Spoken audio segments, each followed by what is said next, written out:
Now, your WZDX Pinpoint Weather with Chief Meteorologist Jordan Dressman.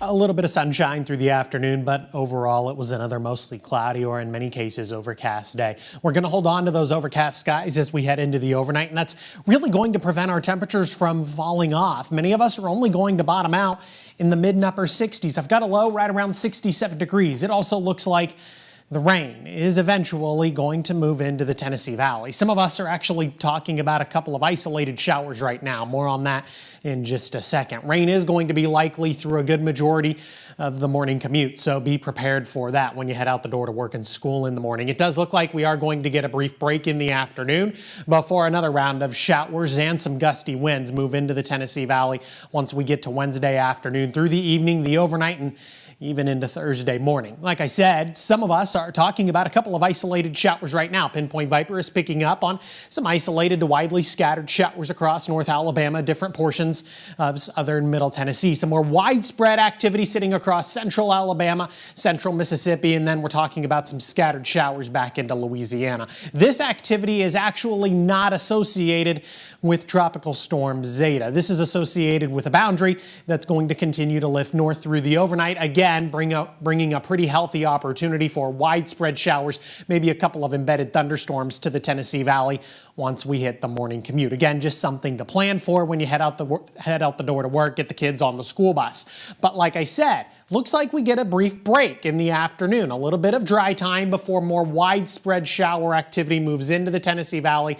Again, we could be talking about some embedded thunderstorms. This activity looks like it's going to stick with us through the overnight and even into Thursday morning. A couple of brief breaks at times, but overall, we're talking about widespread rain, moderate to at times heavy across the Tennessee Valley. It does begin to lighten up a little bit once we hit the middle part of Thursday morning and then actually through the rest of Thursday afternoon. FUTURECAST clears us out for a little bit before bringing in some additional cloud cover ahead of a cold front that is going to move through the Tennessee Valley. Rainfall totals look like this: 1.5 to 2 inches across northwest Alabama, across northeast Alabama, Jackson, DeKalb, and Marshall counties. We're talking about 2.5, 3.5.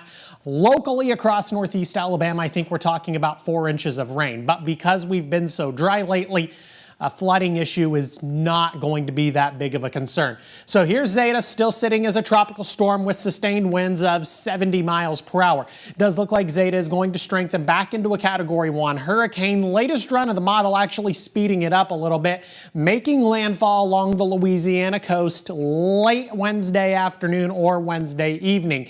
From there, the storm continues to turn to the northeast, and look at this. The center of the area of low pressure is forecast to go right through the Tennessee Valley before eventually weakening into a tropical depression. And that could create some issues for at least some of us across North Alabama. We're going to begin to see our wind gusts go up really, really early Thursday morning. Here we are just after midnight, but watch what happens as we progress through 2, 3, 4, getting into 5 o'clock in the morning.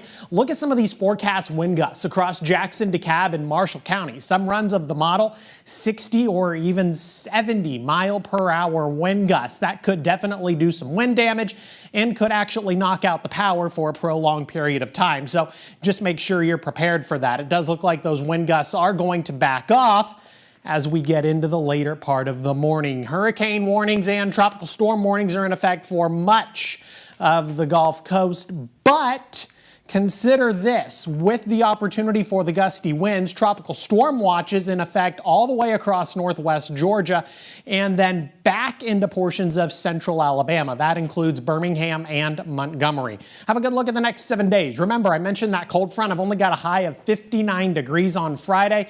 That number does climb just a little bit for Saturday and Sunday. Don't forget Halloween's on Saturday. Turn your clocks back an hour early Sunday morning, Connor. Yeah, I'm going to need you to keep reminding me of that. No matter how many times you remind me, every year I still forget a couple of those clocks. It's always the microwave and the stove. It's the same ones every year. That is so true. Thank you, Jordan.